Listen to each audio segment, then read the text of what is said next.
আসসালামু আলাইকুম বন্ধুরা, চলে আসলাম মাংস রান্নার নতুন একটা রেসিপি নিয়ে। মাংস কম বেশি সবাই রান্না করতে জানে, তবে আমি যেভাবে রান্না করি এভাবে রান্না করলে খেতে আসলে ভালো লাগে আমার কাছে। আপনারা আপনাদের পছন্দ অনুযায়ী রান্না করবেন। তো প্রথমে আমি মাংসগুলো ভালোভাবে ধুয়ে নিয়েছি। এখন একটু লবণ আর একটু হলুদ দিয়ে হালকা মেখে নিব হাত দিয়ে। যেহেতু ব্রয়লার মুরগি, এই জন্য মাংসগুলোকে আমি হালকা একটু ভেজে নিব। ব্রয়লার মুরগির একটা কাঁচা গন্ধ থাকে, সেই গন্ধটা অনেকে পছন্দ করে না। এদিকে আমি চুলায় একটা প্যান বসিয়ে দিয়েছি, তেল পরিমাণ মতো তেল দিয়েছি। তেলে হালকা মাংসগুলো ভেজে নিতে হবে। তো সবগুলো মাংস আমি দিয়ে দিয়েছি, এখন নেড়েচেড়ে উল্টে দিব। কিছুক্ষণ এভাবে নেড়েচে উল্টে পাল্টে ভালোভাবে ভেজে নিব। ব্রয়লার মুরগিতে প্রচুর পানি থাকে, বাজার পরে পানি বের হয়ে যায়। তো আমি চুলার আঁচ বাড়িয়ে দিয়েছি, আঁচ বাড়িয়ে দিয়ে ভাজি ধরে নিলাম। হালকা ভেজে নিতে হবে। এখন নামিয়ে ফেলবো। হয়ে গেছে আমার হালকা ভাজা, আপনারা এভাবে ভেজে নিতে পারেন। এখন ওই একই প্যানে আমি আলুগুলো ভেজে নিব। মাংসের মধ্যে আলু না দিলে আসলে খেতে ভালো লাগে না। আমাদের পরিবারের সবাই খুব পছন্দ করে মাংস দিয়ে আলু খেতে, তাই আমি আলু দিয়েছি আজকে। এখানে কাঁচামরিচ আর পেঁয়াজ নিয়েছি। এখানে এখন আমি মশলাটাকে মিশিয়ে নিব। হলুদ গুঁড়া, মরিচের গুঁড়া দিয়েছি। হলুদ গুঁড়া দিয়েছি 1.5 চামচ, মরিচের গুঁড়া দিয়েছি 1 চামচ, জিরার গুঁড়া 1 চামচ, ধনিয়ার গুঁড়া 1 চামচ। এখানে মিক্স মশলা আছে, রাঁধুনি মিক্স মশলা দিয়েছি 1 চামচ, বাটা জিরা গুঁড়া দিয়েছি, টালা জিরা গুঁড়া দিয়েছি 1/2 চামচ, আদা বাটা 1 চামচ, রসুন বাটা 1.5 চামচ, লবণ দিয়েছি 1 চামচের 1 চামচ। এখন আমি পানি দিয়ে ভালোভাবে মিশিয়ে নেব।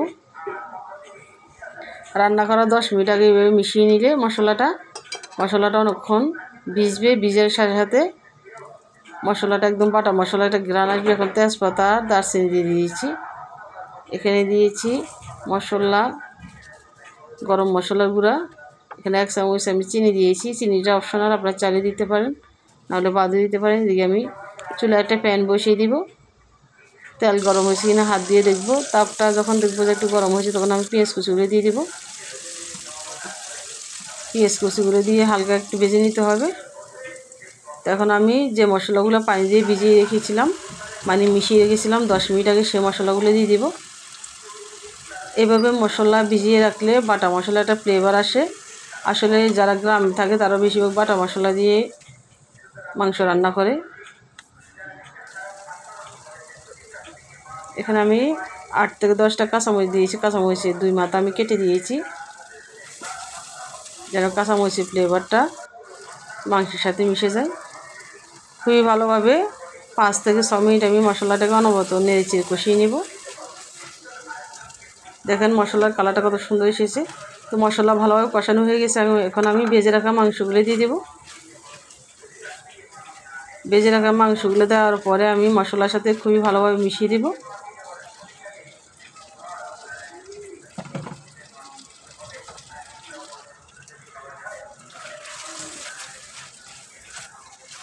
মাংসগুলো আমি হালকা ভেজে নিয়েছিলাম, তারপরে মাংসতে একটু সামান্য পানি বের হয়ে গেছে কষানোর পরে। তো এই পানিতে কষানো হয়ে যাবে, আলাদা কোনো পানি দেওয়া লাগবে না। আমি চুলার আঁচটা একটু বাড়িয়ে দিয়েছি। 5 থেকে 6 মিনিট কষিয়ে নেব। মাঝে মাঝে একটু নেড়ে চেড়ে দিতে হবে, যেন নিচে দিয়ে লেগে না যায়, সেদিকেও খেয়াল রাখতে হবে। আমার প্রিয় বন্ধুরা, আমরা অনেকে ব্রয়লার মুরগি পছন্দ করি না, বা ব্রয়লার মুরগিতে একটা কাঁচা গন্ধ থাকে আসে, সেটা অনেকে পছন্দ করে না। তা আপনারা এভাবে মাংসটা ভেজে নিয়ে রান্না করে খেয়ে দেখতে পারেন। তো এদিকে আমার মাংস কষানো হয়ে যাওয়ার পরে আমি ভেজে রাখা আলুগুলো দিয়ে দিলাম। আলু দেওয়ার পরে মাংসের সাথে মিশিয়ে দিতে হবে। আরও কিছুক্ষণ আমি কষিয়ে নেব, আবারও 5 থেকে 6 মিনিট কষিয়ে নেব।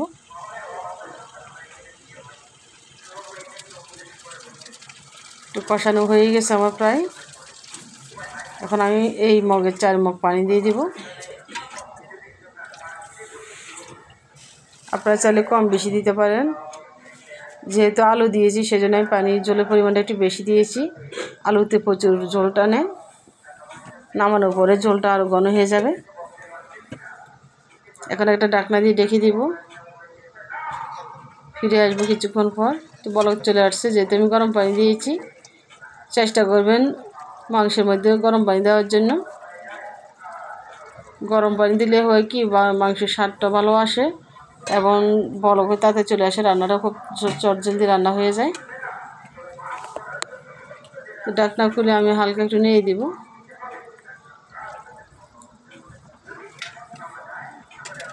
আমার প্রিয় বন্ধুরা, ভিডিওটি কেমন হয়েছে, ভালো লাগলে অবশ্যই সাবস্ক্রাইব করে রাখবেন। যদি ইউটিউবতে দেখেন সাবস্ক্রাইব করে রাখবেন, আর পেজেতে দেখলে ফলো দিয়ে রাখবেন। যে কোনো ভিডিও চলে নোটিফিকেশন চলে যাবে আপনাদের পেজে। এখন আমি ধনিয়া পাতা দিয়ে দিব। ধনিয়া পাতা দেওয়ার পর আমি আর কিছুক্ষণ রান্না করে নিব। বলক আসার পরে দেখা যায় যে কি ঝোলটা অনেক বেশি, আসলে নামানোর পরে ঝোল কমে যাবে আর ঘন হয়ে যাবে। এই যে নামিয়ে ফেলেছি, দেখেন কত সুন্দর একটা কালার এসেছে। কেমন হয়েছে বন্ধুরা অবশ্যই কমেন্টের মাধ্যমে জানাবেন। সবাই ভালো থাকবেন, আমার জন্য দোয়া করবেন। আল্লাহ হাফেজ।